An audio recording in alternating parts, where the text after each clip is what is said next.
Hi, welcome to another edition of Wolverine Chat. Excuse that cough. Going to be talking about Michigan and Nebraska, getting into some of the numbers and my thoughts. Let me just say I got to the game watching my sister's a little late because I was listening to the Tigers lose on the radio or hearing the Tigers lose. So I came in, my mind was still frustrated from that, but I watched them stop them. So they got the ball, Nebraska, moved down the field. We stopped them down at the 6-7 yard line. That was a big stop because we didn't want to get Nebraska momentum, and not only did it not give them momentum, it also was probably pretty deflating.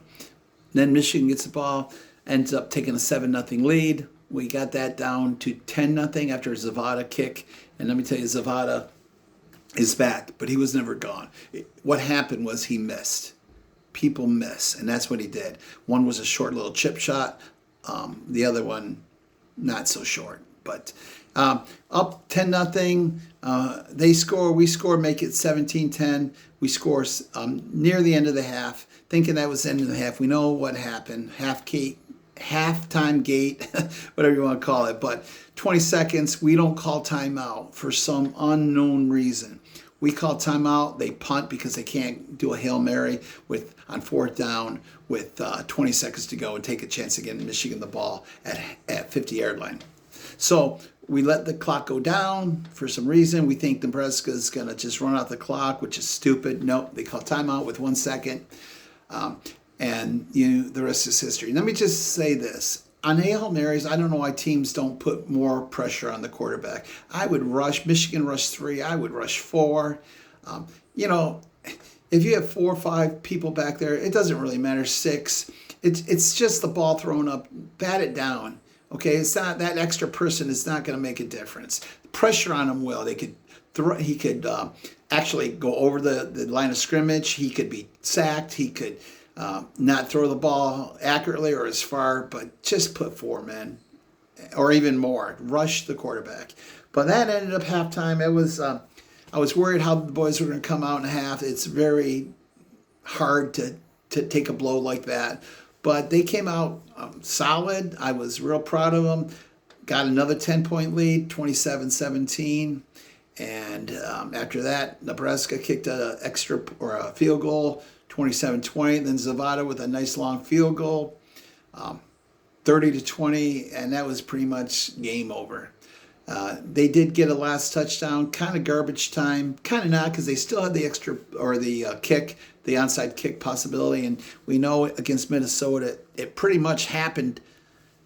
Except we got lucky. Let's face our facts. The football gods were on our side, and we got the ball back. I did not want that to happen. It was a high bounce, perfect bounce, and right into our guy's hand. Lights out. That was the game. The total yards, Michigan had 391, Nebraska 351. Here's the funny thing. Michigan had 40 more yards, and they had 308 yards passing. Dylan Raiola and Bryce had 105 yards. So over 203 yards more than us, yet the average play Michigan had 7 and Nebraska had 4.9. So 7.0, yeah, 4. So we had over 2.1 yards extra per carry, even though they outpassed us by 200 yards. And the reason is rushing was a little bit lopsided. Michigan, like 283-ish. I don't have the exact stats, to 49 for Nebraska. Now that 49 was also with quarterback sacks taken out, and there was 7 sacks. So that was a lot of yards taken out. If you just got gross yards rushing, they were somewhere around 80 yards. So it's still a massive difference. Justin, amazing Hayes, 17 rushes, 149, 6.2, a touchdown. Another 70-yard run. That's his 5th run over 50 yards, 2 runs over 70. One of them against New Mexico, he was caught at the 1-yard line, so that wasn't a touchdown. But he's had 4 100-yard games, 4 touchdowns, or no, 5 touchdowns. I don't have the word. He reminds me a little bit, and he's not Barry Sanders. Yeah, I'm not saying he is, but I'm saying, he gets boom, boom, boom, 2 yards, 3 yards, 1 yard, and then boom. And you just could tell he was going to break one, and he did. Bryce, 8 rushes for 61 yards, 7.6, 1 touchdown, 3 touchdowns, 3 rushing touchdowns by all of them. A lot of it were they weren't called runs. I think we need more called runs and let him run more. But I think passing-wise, he's going to get there. His stats weren't as bad as we thought, or as it looks like. Samaj just dropped one right in his hands. That would have been an extra 50 yards, another touchdown. Another one, he was open in the end zone, and it was a little bit more Bryce's fault. But Bryce will get there with his passing. He has the arm. He has the accuracy. We don't have a bunch of great receivers. I think, like, when back a few years ago, we had Roman Wilson and Bell, and those kind of receivers are really good receivers. They're consistent receivers. They're not superstar receivers, but they did the job. We've got a bunch of those guys right now. And Channing Goodwin, I think he's going to be a superstar. Donovan McNully, of course, Samaj Morgan, Marlon Klein. I don't think Klein we thought he was going to be another Colston Loveland. I think we can all say that's not happening. However, I think he will get better. He needs to, he's running, I think they're running too many routes. He needs to find that soft spot in the middle of the field where Bryce can hit him. That's what passing or catching receivers do, or tight ends. They don't run a million routes. I mean, you can run a route, but find that soft spot and camp there and let Bryce hit you. So hopefully that'll get a little bit better. Defense, the guys, 7 sacks. Ernest Hausman led the way, 5 tackles, 1 sack. Barnham, 1 sack. Jimmy Rolder, 1 sack. Eno Eda, a half a sack. Brandon Cameron, a half a sack. Rashawn Benny, 1.5. He kind of led the team in sacks. And Derek Moore, 1.5. So they got, look, anytime you win in Nebraska on a hostile territory, you'd be happy. But I just want to say, again, about that ending of the game when both teams, kudos to Michigan, kudos to Nebraska, they ended it on prayer, not a fight. And that's what, I mean, they just played 60 minutes of hitting each other, testosterone. They got together, locked arms, kneeled on bended knee, and gave glory and praise to God.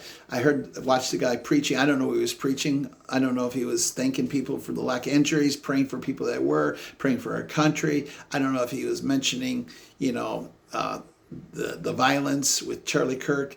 It didn't matter. He was praying. They got together. Why can't we as Americans do that on both sides, get together? It just doesn't make sense to me. It's not that hard, people. This needs to stop. And I have my reasons why it's not happening, and I'm not going to get into that right now. I am starting a new podcast. It's called Crossroads, Bringing Common Sense Back to America. On that podcast, I will talk about it. It's not a religious podcast. It's not a political. It's just a current event type thing and what's going on in this country and what me and my best friend Isaac Garrington, who will be the co-host with me, think should happen. And we'll obviously be starting out talking about the Kirk assassination. But anytime something happens, we'll probably shoot a podcast on and talk about that. But that's all I can say for now. Listen, I love you guys. Please subscribe if you know anybody. These podcasts are my passion. They're hard to grow. But if nobody listens to it except a few people, then I'm going to continue to do it because I enjoy talking about Michigan football. I love it. It's a passion of mine. And at my funeral, people that really know me close know that I want the Victors played. Maybe not the band loud bit, but a piano, nice, pretty version of the Victors, because that Michigan is just reminds me of all good things. My father, my mom and dad getting proposed at Michigan Stadium. The last words my dad said was "Go Blue." before he had a heart attack. It's again, I won't tell that whole story, but the last words were "Go Blue, I love you, son." He was in heaven, and about 10 seconds later, after a heart attack. So, we'll see in a couple weeks after hopefully a victory over Wisconsin. Take care and God bless.